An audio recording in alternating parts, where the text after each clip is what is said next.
இருளில் நீங்கள் அகப்படாதபடிக்கு ஒளி உங்களோடு இருக்கையில், கொஞ்ச காலம் தான் ஒளி உங்களோடு இருக்கும், ஒளி உங்களோடு இருக்கையில் நடவுங்கள். இருளில் நடக்கிறவன் தான் போகிற இடம் என்னதென்று அறியான் என்று ஆண்டவராகிய இயேசு கிறிஸ்து யோவான் 12:33-35 பேசுகிறார். அதனுடைய அர்த்தம் என்ன? தேவன் கொஞ்ச காலம் இந்த பூமியில மனிதனாக உலாவ போகிறார்.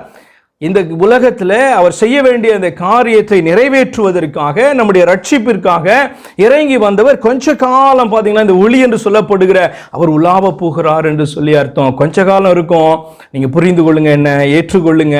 உங்களுடைய வாழ்க்கை முடிந்து போயிடலாம். நான் இந்த உலகத்தில் இருக்க போகிறது, மனுஷனா காணப்பட போகிறது கொஞ்ச நாள் தான். அந்த நாட்களில் நீங்கள் அறிந்து கொள்ளுங்க, புரிந்து கொள்ளுங்க, உணர்ந்து கொள்ளுங்க, நானே அவர் என்று நீங்கள் ஏற்றுக்கொள்ளுங்க, பாவத்திலிருந்து விடுதலை அடைங்க என்று சொல்லி ஆண்டவராகிய இயேசு கிறிஸ்து சொல்லுகிற வார்த்தை. அப்படியே பார்த்தீர்கள் சொன்னால் ஆண்டவராகிய இயேசு கிறிஸ்து நமக்காக மரித்து அவர் உயிரோடு எழுந்தவராக, அதற்கு பின் மனுஷனா அவர்கள் மத்தியில் அவர் உலாவிக் கொண்டிருந்ததை, மாம்சமும் இரத்தமும் சதையும் உடையவராக அவர் உலாவிக் கொண்டிருந்ததை நம்ம பார்க்கல. மறுரூபமான சரீரத்தில் தான் உயிரோடு இருக்கிறதை அவர்களுக்கு காண்பித்தார். திருஷ்டாந்தங்களால், அநேக திருஷ்டாந்தங்களினால் அவர்களுக்கு வெளிப்படுத்தி காண்பித்து அதற்கு பின்பு பார்த்தீங்கன்னா பரத்துக்கு ஏறி போனார். ஒரு நாள் நான் வருவேன் என்று சொல்லிவிட்டு போயிருக்கிறார் அல்லவா. கிறிஸ்தவர்கள் அவருடைய மகிமையின் பிரசன்னத்துக்கு தான் நம்ம என்ன பண்ணியிருக்கோம், காத்து கொண்டு இருக்கிறவர்களாக இருக்கிறோம் இந்த நாளில்.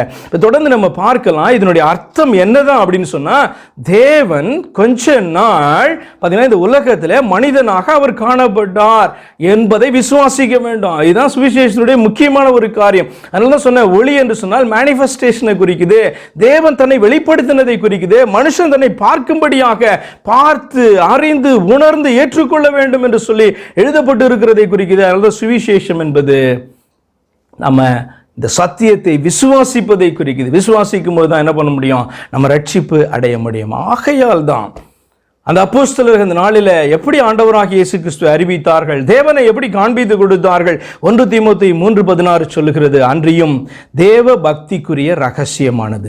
பல ரகசியம், இது ரகசியம் அது ரகசியம், ரகசியத்தை ஆண்டவர் வெளிப்படுத்துறார், நான் உங்களுக்கு சொல்லிக் கொடுக்குறேன், இப்படியெல்லாம் சொல்லுகிற பிரசங்கியார்களை பார்த்துருப்பீங்க. ஆனால் தேவனை குறித்த ஒரு ரகசியம் உண்டு என்று சொன்னால் இதுதான் தேவனை குறித்த ரகசியம் என்பதாக வேதம் சொல்லுகிறது. என்ன தெரியுமா? அது தேவன் மாம்சத்தில் வெளிப்படாது. வாசிக்கிறேன் நான் தொடர்ந்து உங்களுக்கு. தேவ பக்திக்குரிய ரகசியமானது யாவரும் ஒப்புக்கொள்ளுகிறபடியே மகா மேன்மையுள்ளது. தேவன் மாம்சத்தில் வெளிப்பட்டார். தேவன் என்று சொல்லப்படுகிறவர் ஒருவர் தான் என்று சொல்லி அநேகர் விசுவாசிக்கிறார்கள். இந்த உலகத்தில் இருக்கிற 90% மேலே அப்படின்னு கூட சொல்லலாம். கிறிஸ்தவர்கள் மாத்திரமல்ல, யூதர்கள், முகமதியர்கள், இன்னும் சில மதங்கள், சிறு சிறு மதங்கள்லாம் கூட தேவன் ஒருவர் உண்டு, அவர் ஒருவர் தான் என்று சொல்லி விசுவாசிக்கிறது.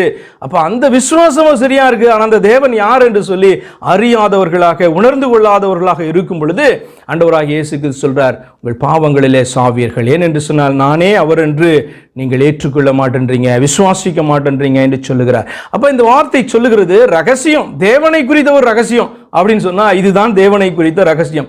காணப்படாததான தேவன், ஜீவன் என்று சொல்லப்படுகிறார், அவர் மட்டும்தான் ஜீவன் உள்ளவர், வேற யாரையுமே ஜீவன் உள்ளவர் என்று சொல்ல முடியாது. அவர் நமக்கு ஜீவனை கொடுத்தார் என்று சொன்னால் நமக்கு ஜீவன் காணப்படும். ஆனால் ஜீவன் உள்ளவர் அப்படின்னு சொன்னா சாவாமை உள்ளவராக என்றென்றும் காணப்படுகிற ஒருவர் என்று சொல்லி அர்த்தம்.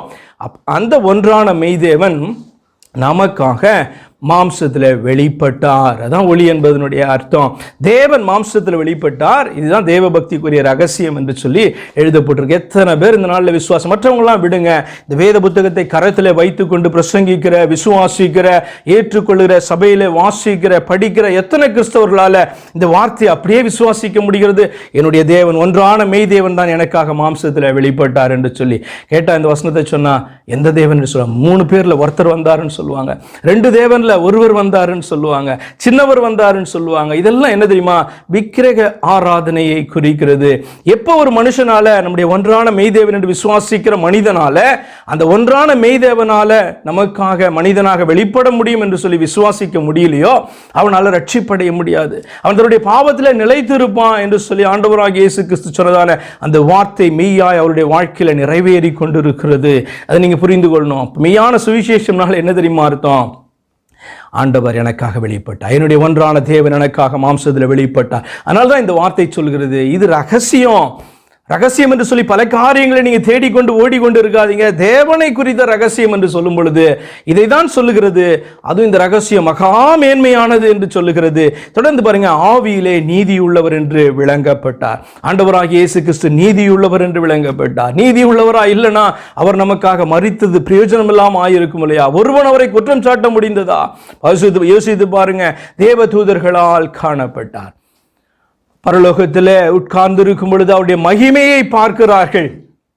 அந்த தேவன் இந்த உலகத்தில் மனிதனாக வெளிப்பட்ட போது தேவ தூதர்களால காணப்பட்டார். ஏன்? மனிதர்கள் அவரை பார்த்தார்கள் அல்லவா? யோசித்து பாருங்க, எப்படியாக ஆண்டவராகிய இயேசு கிறிஸ்து இப்படிப்பட்ட ஒரு வார்த்தையை சொல்ல முடியும்? யோவான் 14ஆம் அதிகாரத்தில் பிலிப்பியரிடத்தில் பேசும்போது, தன்னுடைய அப்போஸ்தலரிடத்தில் பேசும் பொழுது, என்னை கண்டவன் பிதாவை கண்டான், பிதாவை எனக்கு காண்பின்னு நீ எப்படி சொல்ற? இவ்வளவு நாள் என்னோடு கூட, இவ்வளவு காலம் என்னோடு கூட இருந்தோம், உங்களுக்கு தெரியலையா? எப்படி இந்த வார்த்தையை கேட்கிறீங்க என்பதாக ஆண்டவர் பேசினார். அதனுடைய அர்த்தம் என்ன தெரியுமா?